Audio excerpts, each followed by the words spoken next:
네, 오늘도 귀한 금요기도의 자리에 나오신 모든 여러분들 주님의 이름으로 환영하고 축복합니다. 오늘은 위임 목사님께서 어하나 순회 설교를 이제 가신 날이어가지고 어하나 순서여가지고 저랑 이렇게 자리를 바꾸게 되었습니다. 네, 그곳에서 아이들과 게임도 하시고 많은 시간을 보내고 계실 텐데 그곳이 처음부터 진행되는 모든 순간까지 귀한 시간 될 수 있기를 함께 기도하며 응원했으면 좋겠습니다. 우리 옆에 계신 분에게도 인사하겠습니다. 오늘 잘 오셨습니다. 네, 한 번만 하면 서운하죠? 한 번 더 하겠습니다. 사랑하고 축복합니다. 네, 날씨가 정말 알게 모르게 덥다가 시원하다가 하는데 밖에는 지금 막 굉장히 시원한데 안은 굉장히 덥네요, 그죠? 막 부채질하시고 찬양하시고 하니까 굉장히 더운데 뜨거운 부흥의 불길이 이 시간 가득하기를 주님의 이름으로 축복합니다. 오늘 하루 굉장히 힘드셨죠? 저한테 하는 말인가요? 오늘 한 주간 많이 힘드셨죠? 금요일이니까 오늘 한 하루가 많이 힘드셨고 또한 이제 시간이 지금 8시 30분이 넘어가고 있는데 배고프시죠? 네, 배 많이 고프실 것 같습니다. 네, 한 번 더 인사할까요? 말씀으로 채우겠습니다. 네, 말씀으로 우리의 배고픔을 허기짐을 채웠으면 좋겠습니다. 여러분, 진짜 배고픔과 가짜 배고픔을 구별할 줄 아세요? 생각해 보지도 않았죠, 그죠? 진짜 배고픔, 가짜 배고픔이 있나? 라는 말이 들을 정도로, 그죠? 한번 들어보십시오. 우울할 때 막 단 음식이 땡기고 스트레스 받을 때 매운 음식이 땡기고 분명히 배가 부른데 계속해서 무엇인가를 먹고 싶고 이러한 배고픔은 진짜일까요? 가짜일까요? 진짜일 수도 있죠, 그죠? 진짜일 수도 있어요. 근데 가짜 배고픔이라고 합니다. 왜냐하면 우리 뇌는 몸에 필요한 열량이 부족하면 배고픔의 신호를 보낸대요. 배고픔의 신호를 보내는데 뇌는 생각보다 배고픔을 쉽게 착각한다고 하네요. 네, 뇌가. 그래서 가짜 배고픔 증상이 뭐가 있냐면은 한번 잘 들어보시고 한번 생각해 보세요. 가짜 배고픔 증상은 밥 먹은 지 얼마 안 된 상태에서 갑자기 허기진 느낌이 든다. 네, 이게 첫 번째입니다. 두 번째는 배가 고프네 밥 먹어야지가 아닌 특정 음식들 막 떡볶이, 짜장면, 케이크, 치킨이 땡긴다. 그리고 또 하나는 먹어도 허한 느낌이 들고 먹어도 채워지지 않는 그런 부족한 부분이 있는 것 같다. 그리고 마지막은 많이 먹어도 행복한 느낌이 아니라 자책감이 든다. 혹시 해당되는 거 있으신가요? 이 중에 하나라도 해당이 된다면은 가짜 배고픔의 증상을 느끼는 거라고 합니다. 이걸 참 보면서 이게 가짜 배고픔인가? 라는 생각이 들기도 했는데 배고픔도 진짜와 가짜를 구별하기가 참 힘든 것 같아요. 내가 배고픈데 이게 진짜인지 가짜인지 그걸 구별하기도 힘든데 왜냐하면 우리는 지금도 배가 고프기 때문이죠, 그죠? 저녁을 먹어도 채워지지도 않고 저녁을 먹었으면 뭐 짠 걸 먹었으면 단 거를 먹어야 되겠고 또 단 거를 먹었으면 또 커피도 한 잔 먹어야 되겠고 계속해서 배가 고픈데 그래서 히딩크 감독님이 했던 말이 저는 참 명언이라고 생각해요. 뭐라고 했죠? 나는 지금도 배고프다. 참 명언인 것 같아요, 그죠? 네, 본론으로 넘어와서 여러분들 신앙생활 잘하고 계십니까? 네, 신앙생활 잘하고 계시죠? 네, 신앙생활 하시는 데 있어서 행복하십니까? 네, 행복하시죠? 아니면 예전과 조금 다른 것 같다고 느껴지시나요? 요즘 교회 다니는 사람들, 이제 그리스도인들의 모습을 보면은 이 사람이 진짜 교회를 다니는 사람인지 안 다니는 사람인지 구별하기가 참 힘든 것 같습니다. 왜냐하면 똑같은 말투, 똑같은 행동, 가치관 그러면서 이제 그리스도인이라고 교회 다닌다고 말하는데 그러한 우리의 모습을 하나님께서 보시면 과연 뭐라고 말씀을 하실까요? 어느 신학자가 책에서 이렇게 이야기를 했습니다. 진짜 신앙을 가진 사람은 그리스도의 승리를 믿기 때문에 그 승리에 참여하기 위해서 어떤 고난도 마다하지 않는다. 반면 가짜 신앙을 가진 사람에게는 바람이 싫고 산허리에 양지 바른 곳이 좋다라는 확신만이 있을 뿐이다. 오늘 말씀해 보면 한 교회에 대해서 하나님께서 언급하고 계시죠. 라오디게아 교회라고 하는 그런 교회인데 오늘 이 교회의 모습을 보면서 그리고 나의 신앙의 모습을 돌아보고 하나님 말씀 앞에서 다시 한번 결단하며 나아가는 시간이 되기를 주님의 이름으로 축복합니다. 우리 3장 14절의 말씀을 같이 한번 읽어보겠습니다. 3장 14절 말씀입니다. 라오디게아 교회 사자에게 편지하라. 아멘이시오. 충성되고 참된 증인이시오 하나님의 창조의 근본이시니가 이르시되 아멘. 요한계시록에 보면은 이제 소아시아계 지역에 있는 이제 7교회에 대해서 하나님께서 언급하고 계시죠. 어떻게 알고 있죠 우리가? 에서버두, 사빌라 그 7교회에 대해서 언급을 하고 계신데 오늘 말씀에는 이 라오디게아 교회에 대해서 말씀을 하고 계십니다. 이 라오디게아의 뜻은 뭐냐면은 뭐 백성의 정의 이렇게 할 수 있을 것 같아요. 백성의 정의. 이 라오디게아 도시에 유명한 것이 3가지가 있다고 하는데 첫 번째는 금융이라고 합니다. 금융업이 발달했었다고 해요. 돈이 많았겠죠. 그래서 대지진이 났을 때 로마가 복구 요청을 했을 정도로 그만큼 돈이 많고 부유한 도시였다고 합니다. 그 두 번째는 옷이 굉장히 유명했다고 해요. 옷. 검은색 양모가 유명해서 의류 산업이 발달했었다라고 전해집니다. 그 세 번째는 의약품, 특히 안약이 유명했다고 합니다. 안약, 눈에 바른 안약. 이 부르기아가로 불렸던 안약이 안질의 특효약이어서 굉장히 유명했고 큰 수익원이었다고 합니다. 뭐 금융업이 발달하고 옷도 유명하고 의약품도 이제 유명했기 때문에 많은 수입을 벌어들였겠죠. 돈이 많은 이제 안정된 도시였기 때문에 교회에서도 큰 영향을 끼쳤을 것 같아요. 교회에서도. 그런 라오디게아 교회에 대해서 오늘 주님이 말씀하십니다. 15절 말씀에 내가 내 행위를 아노니 내가 차지도 아니하고 뜨겁지도 아니하도다. 내가 차든지 뜨겁든지 하기를 원하노라. 이러한 비유로 말씀하신 거는 그 당시 라오디게아의 특징이 있습니다. 지역적 특징이 있는데 이 라오디게아 동쪽에 위치한 골로새 그 차가운 우물을 배경으로 하고 있습니다. 차가운 우물. 이 히에라볼리라고 하는 그 온천수가 있는데 그 뜨거운 온천수에서 이제 처음에는 굉장히 뜨겁습니다. 처음에는 그 온천수가 굉장히 뜨거운데 이제 밑으로 내려갈수록 흐르면 흐를수록 그 뜨거운 게 점점 더 미지근해지고 나중에는 차가워지겠죠. 그래서 이 라오디게아 교회의 문제점은 이 물처럼 차지도 않고 뜨겁지도 않은 그런 신앙입니다. 미지근하고 어중한 것이죠. 여러분 우리가 신앙생활하는 데 있어서 어중간한 것이 있을 수가 없습니다. 어중간한 모습이 있을 수가 없죠. 이렇게 질문을 할 수도 있어요. 미지근한 게 좋은 거 아니었나요? 미지근한 게 좋은 거 아니었습니까?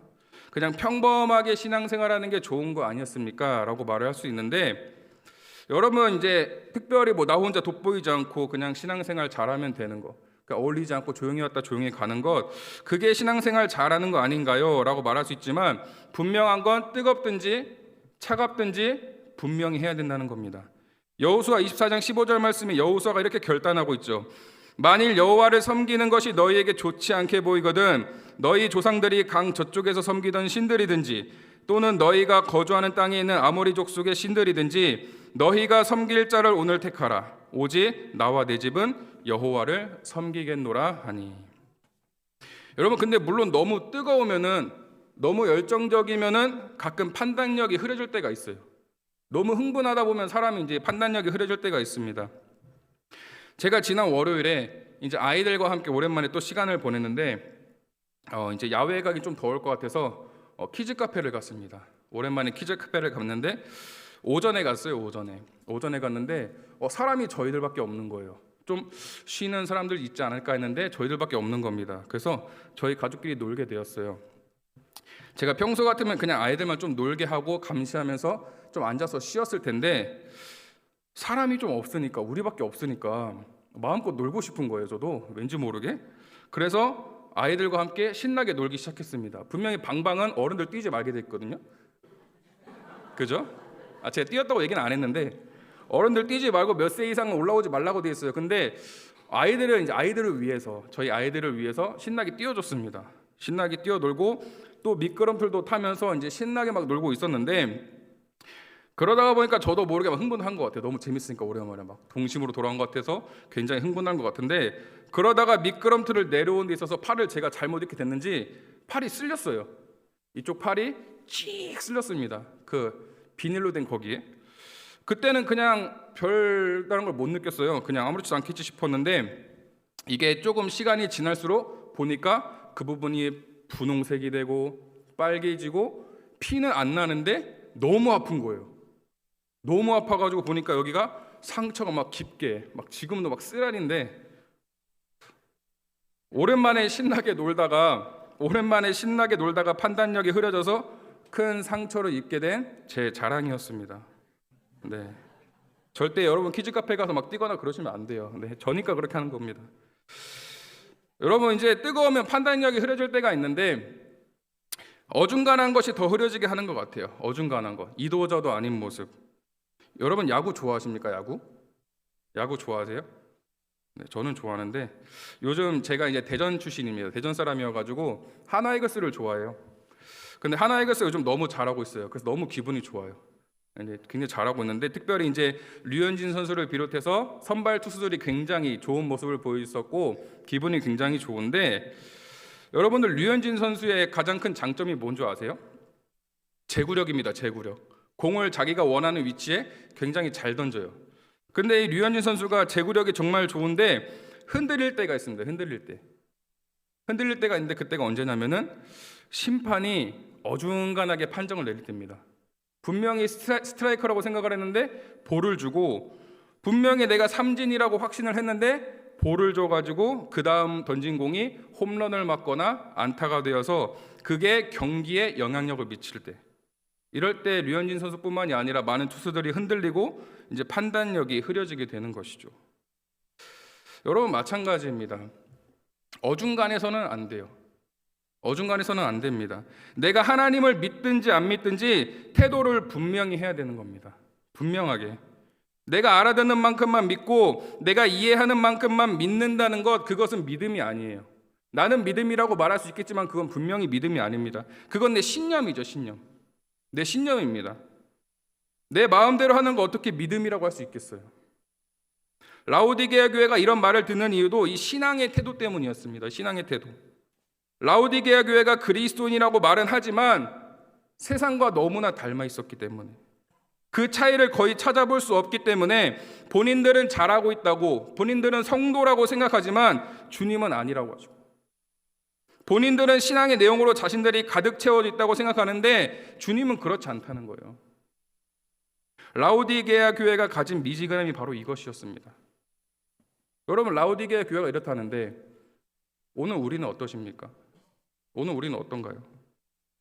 오늘 우리는 예수 그리스도께서 나의 주인이시고 나를 위해 십자가에 못 박혀 죽으신 그것을 믿으십니까? 아니면 예수님은 그냥 교회에서 들어본 적은 있고 대충 시간만 때우다가는 그런 신앙의 모습입니까? 지금 나의 신앙의 모습이 그런 어중간한 미지근한 신앙이라면 예수님께서 오늘 이 라오디게아 교회에게 하신 말씀을 오늘 우리에게도 나에게도 똑같이 하고 계시는 겁니다. 책망을 똑같이 하실 거예요. 근데 중요한 건 그렇게 책망을 하시고 오늘 우리에게 말씀을 하시는데 나는 그 책망을 몰라요. 나한테 하는 얘기는 아니겠지. 아, 그 사람 얘기구나. 계속해서 책임을 회피하는 겁니다. 왜냐하면 이미 죄에 너무 익숙해져서 죄가 죄로 느껴지지 않고 둔감해진 상황이라면 너무나 위험한 상황이기 때문이죠. 내가 지금 한 행동이 나는 아니고 나는 죄라고 생각하지 않기 때문입니다. 그런 라오디게아 교회에게 오늘 우리에게 예수님께서 말씀하시죠. 3장 16절 말씀에 내가 이같이 미지근하여 뜨겁지도 아니하고 차지도 아니하니 내 입에서 너를 토하여 버리리라.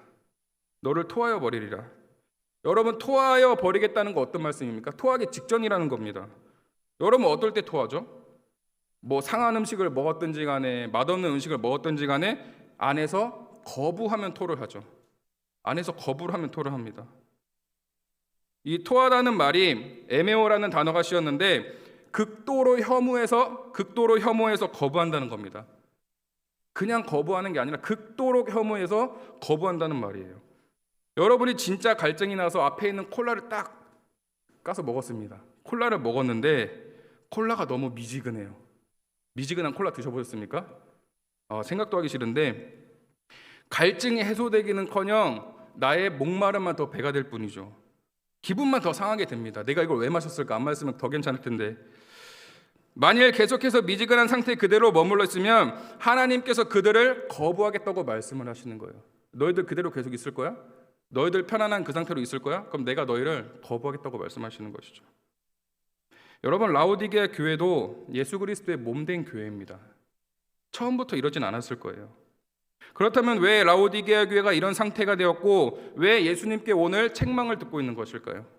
우리 17절의 말씀을 같이 한번 읽었습니다. 3장 17절 말씀입니다. 내가 말하기를 나는 부자라 부유하여 부족한 것이 없다 하나 내 곤고한 것과 가련한 것과 가난한 것과 눈먼 것과 벌거벗은 것을 것을 알지 못하는도다. 아멘. 우리는 흔히 살아가면서 착각을 많이 하죠. 착각을 참 많이 합니다. 혹시 내성 착각이라는 말을 들어보셨나요? 내성 착각? 내가 원하는 대로 행동할 수 있어.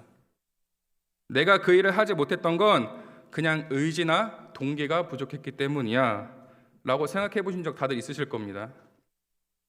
우리가 살면서 몇 번쯤은 해봤을 생각이기도 한데, 그런데 심리학자들은 이것을 내성 착각일 수도 있다라고 말합니다. 내성 착각.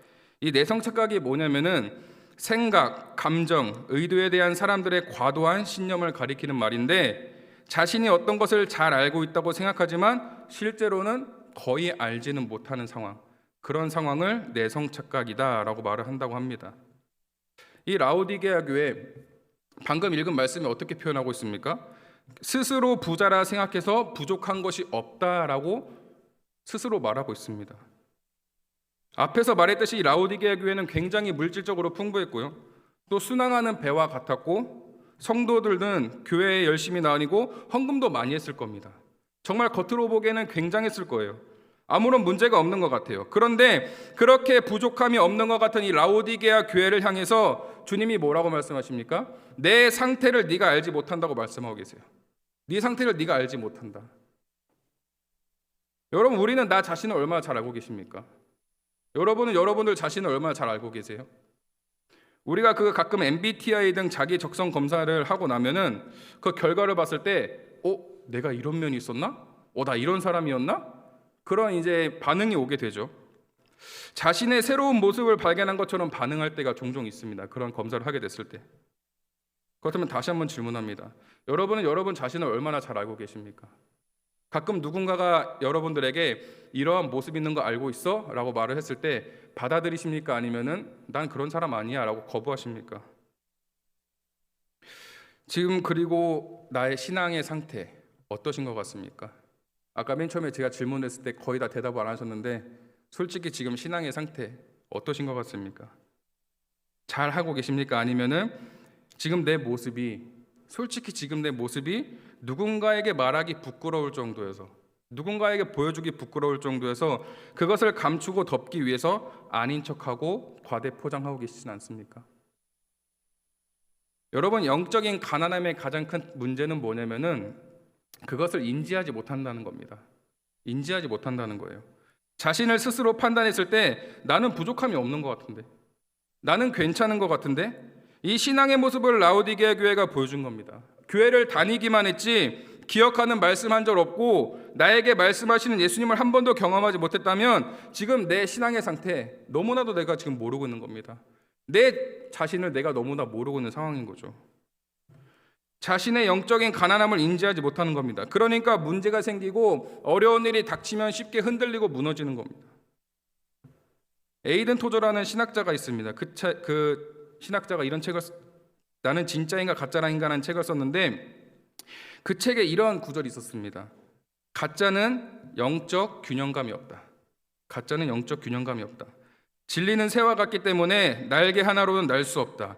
그러나 우리는 너무나 어리석게도 한쪽 날개를 아래로 쑤셔박은 채 다른 한쪽 날개를 미친 듯이 퍼덕이며 날아보려고 애쓴다. 나는 스스로 신앙생활 잘한다고 생각할 수 있어요. 이 정도면 됐지. 나 정도면 훌륭한 거 아닌가? 그런데 내가 잘하고 있는 기준과 하나님께서 보셨을 때 잘하고 있는 기준이 다르다는 겁니다. 내가 바라보는 것과 하나님께서 바라보시는 것. 내가 신앙생활을 잘하고 있는 기준이 무엇이냐? 다른 사람들에게 잘하고 있다고 칭찬받고 내가 드러나는 것이 기준이라면 너무나 잘못된 신앙이죠. 왜냐하면 내가 드러나야 되기 때문에. 내가 봉사하고 섬기는 것이 하나님의 영광을 위해서 하는 것인가? 아니면 나를 위해서 하는 것인가? 이것을 캐치하는 것이 너무나 중요합니다. 여러분, 사람의 제일 되는 목적이 무엇입니까? 사람의 제일 되는 목적? 하나님을 영화롭게 하고 영원토록 그를 즐거워하는 것. 이게 사람의 제일 되는 목적, 우리의 목적입니다. 그렇다면 내가 신앙생활을 하는 기준은 뭡니까? 내가 신앙생활하는 기준, 내가 기준인가? 하나님께서 기준이신가? 여러분, 이게 올바르게 자리 잡히지 않으면은 오늘 라오디게아의 모습, 내 모습이 될 수도 있습니다. 아니, 이미 내가 더한 모습일 수도 있어요. 나의 기쁨이 아닌 주님의 기쁨이 되는 것, 내 삶의 주인이 내가 아닌 세상의 가치가 아닌 주님이 되는 것, 이게 너무나도 중요합니다. 내 안에 주님이 계시는지 안 계시는지 진짜 솔직하게 자기 자신에게 점검이 필요한 때입니다. 여러분, 오늘 설교 제목이 문전박대입니다. 문전박대. 문전박대가 어느 뜻이죠? 문 앞에서 쫓아낼 듯이 인정 없고 모질게 대한다는 말이 문전박대입니다. 한때 뉴스를 보면서 제일 안타깝고 화가 났던 뉴스들이 있었는데, 어린아이들, 특히 신생아 아이들이 열이 나서 병원을 찾아갔는데 지금은 안 된다. 열이 나니까 코로나 검사를 받고 와라. 우리 병원에는 자리가 없다. 다른 병원을 알아봐라. 그렇게 이제 병원 앞에서 문전박대를 해버리니까 제때 치료를 받지 못해서 이제 안타까운 그런 소식을 접하는 걸 우리가 종종 들을 수가 있었습니다. 그 당시에 비슷한 또래 아이돌 아빠의 입장에서 너무나 화가 났어요. 너무나 화가 나고 진짜 막 열이 받았는데, 진짜 무엇이 중요한지 혼란이 오는 그런 시대인 것 같았습니다. 사람 목숨이 중요한지 아니면 자기 자신들이 중요한 건지. 그리고 이런 이야기가 있어요. 한 흑인이 미국 교회에서 흑인이란 이유로 교회에 들어가지 못했다고 합니다. 문 앞에서 입국컷이라고 하죠. 그래서 이제 교회에 들어가지 못하니까 문 밖에서 울고 있었다고 그래요. 교회가 어떻게 이럴 수 있는지 너무나 마음이 아파서 슬퍼하며 울고 있는데, 그때 예수님께서 나타나셔서 위로해 주시면서 이런 말씀을 했다고 합니다. 울지 마. 나도 지금 교회에 못 들어가서 너와 함께 문 밖에 서 있어. 여러분, 이 짧은 이야기지만 이 이야기를 듣고 어떤 생각이 드십니까? 예수님이 교회에 못 들어가셔서 문 밖에 서 있는 사람을 위로해 주고 있는 그런 상황입니다. 교회의 머리 대신 예수님께서 교회에 못 들어가고 계신 상황이래요. 그러면 그 교회에는 예수님이 계십니까? 안 계십니까? 안 계신 거죠. 교회에 예수님이 없는 상황입니다. 그 교회에서 드려지는 예배가 과연 온전한 예배로 드려질까요? 사람을 차별하면서 문전박대하는 교회가 올바르게 신앙생활을 할 수 있을까요? 그러면 도대체 어떻게 해야 되는 것일까요? 우리 3장 20절의 말씀을 같이 한번 읽어보겠습니다. 3장 20절 말씀입니다. 볼지어다 내가 문 밖에 서서 두드리노니 누구든지 내 음성을 듣고 문을 열면 내가 그에게로 들어가 그와 더불어 먹고 그는 나와 더불어 먹으리라. 아멘. 굉장히 유명한 애니메이션 중에 겨울왕국이라는 그런 애니메이션이 있습니다. 다 보셨죠? 네. 그 유명한 여러 가지 유명한 명장면이 있는데, 제가 기억에 남는 명장면 중에 안나와 엘사가 나오는 그런 장면이 있는데, Do you wanna build a snowman? 아시죠? 제가 지금 좀 더워서 추운 걸 느껴야 돼가지고 아실 거예요. Do you wanna build a snowman? 나랑 같이 눈사람 만들러 갈래? 라는 그런 노래입니다. 그 노래가 굉장히 좋아요. 활기차고. 그래서 많은 사람들이 맨날 막 이거 하면서 맨날 노래 불렀어요. Do you wanna build a snowman? 모르시면 한번 가서 보시면 좋으실 것 같아요. 네, 굉장히 이 노래가 재밌고 밝은 노래여가지고 많은 사람들이 따라했습니다. 그죠? 부르기도 하고. 근데 이 영화의 한 장면을 보면은 이 노래 부르는 장면이 밝은 상황은 아니에요. 굉장히 슬픈 상황입니다. 왜냐면은 안나가 엘사죠. 엘사랑 이제 문 하나를 두고 이제 따로 있는 상황이에요. 안나는 문 밖에서 문을 두드리고 있고 엘사는 방 안에서 혼자 있는 그런 상황입니다. 그래서 안나가 계속 문을 두드리면서 엘사에게 엘사야 문을 열어줘 계속해서 이제 어울리고 싶어가지고 소통을 하고 있는 그런 상황이죠. 그렇게 문을 들이대는데 엘사는 안타깝게도 반응이 없어요. 응답이 없습니다. 여러분, 우리는 얼마나 하나님과 소통하고 계십니까? 하나님과 얼마나 소통하고 계세요? 소통을 하고 있습니다. 기도 많이 합니다. 하지만 그 소통이 나의 일방적인 소통은 아닐까요? 생각해 본 적 계십니까? 너무나 안타깝지만 지금 시대의 교회가 많은 이슈들로 뉴스에 나오고 있는데 좋은 소식이 잘 없어요. 분명 교회들 좋은 일 많이 하고 봉사도 많이 하고 막 선교도 하고 하는데, 그런 소식보다는 좀 안 좋은 소식들이 많이 뉴스에 나옵니다. 교회들 특별히 투명하지 않은 재정 문제, 세습 문제, 좋지 않은 문제들로 이슈가 되고 있어요. 모든 교회가 그런 건 아닌데 왜 교회가 이런 모습을 보이는 걸까요?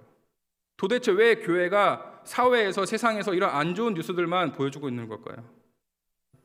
이유는 이거죠. 하나님을 기쁘시게 하는 게 아니라 자신을 기쁘게 하기 위해서, 나의 이익을 채우기 위해서. 예수님께서 교회 안에 계시지 않고 문 밖에서 계속 문을 두드리고 있는 그런 상황입니다. 누군가는 이렇게 말할 수 있어요. 예수님이 요즘 시대에 문을 여는 법을 몰라서 그렇다고. 아니, 예수님 아파트 동호수 버튼을 누르셔야 이렇게 호출이 되고 하는데 계속해서 문을 두드리고 계시면 어떡하냐고 그렇게 이제 말을 할 수도 있겠지만, 정작 그 교회 안에 있는 사람들은 스스로 잘한다 착각하며 살아가고 자신들의 소리에 취해가지고 신나서 떠드는 예수님의 문 두드리는 소리를 듣지 못하고 있는 그런 상황입니다. 얼마나 안타깝고 어리석은 상황입니까? 여러분, 오늘 우리 충일교회 공동체에게 도전합니다. 우리는 예수님을 주인으로 모시고 살고 계십니까? 우리는 내 삶의 주인을 예수님으로 모시고 살고 계십니까? 예수님이 내 마음의 문 밖에서 두드리고 계시는 것이 아니라 내 안에 계십니까? 지금 우리 안에 계십니까? 아니면 혹시 지금 나는 충분히 신앙생활 잘하고 있다고 착각하면서 교회를 다니고 있진 않나요? 우리 인생의 참된 가치를 예수님에게서 찾을 수 있기를 소망합니다. 내가 기준인 인생과 신앙생활이 아니라 예수님이 기준인 인생과 신앙생활이 될 수 있기를 간절히 소망합니다.